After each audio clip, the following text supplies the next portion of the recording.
Chapter 19. In the 3rd month after the Israelites went out of the land of Egypt, on the same day they came to the wilderness of Sinai. They pulled away from Rephîi and came to the wilderness of Sinai, and camped in the wilderness. Israel camped there in front of the mountain.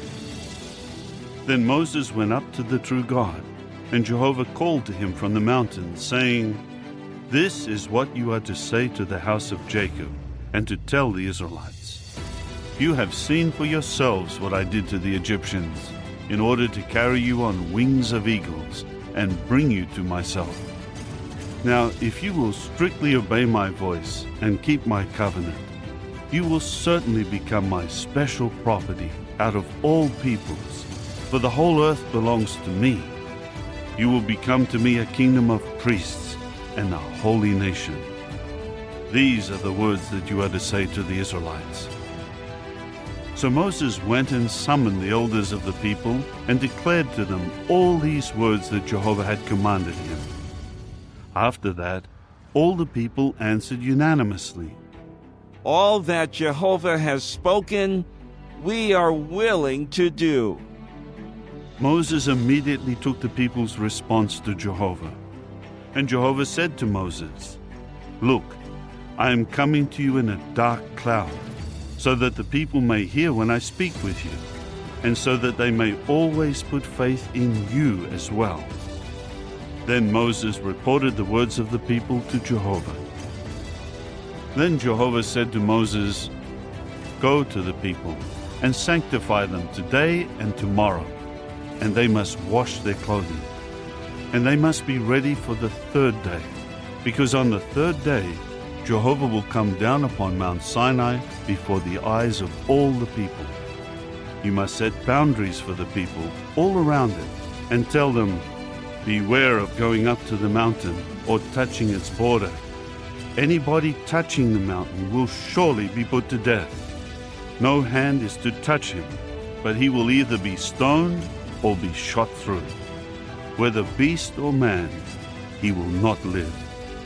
But at the sound of the ram's horn, they may come up to the mountain.'" Then Moses went down from the mountain to the people, and he began to sanctify the people, and they washed their clothing. He said to the people, "Get ready for the 3rd day. Abstain from sexual relations."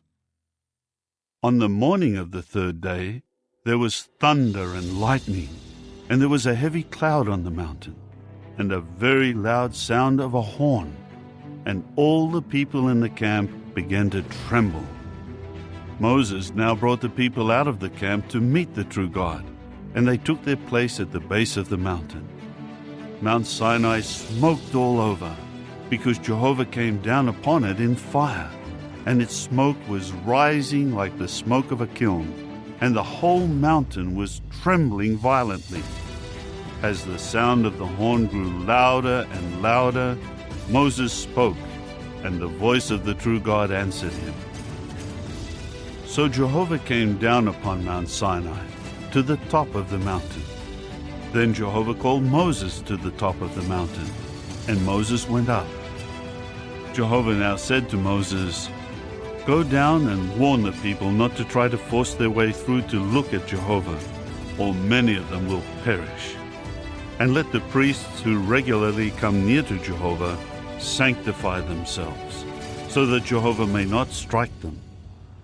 Moses then said to Jehovah, "The people are not able to come up to Mount Sinai, because you already warned us, saying, 'Set boundaries around the mountain and make it sacred.'"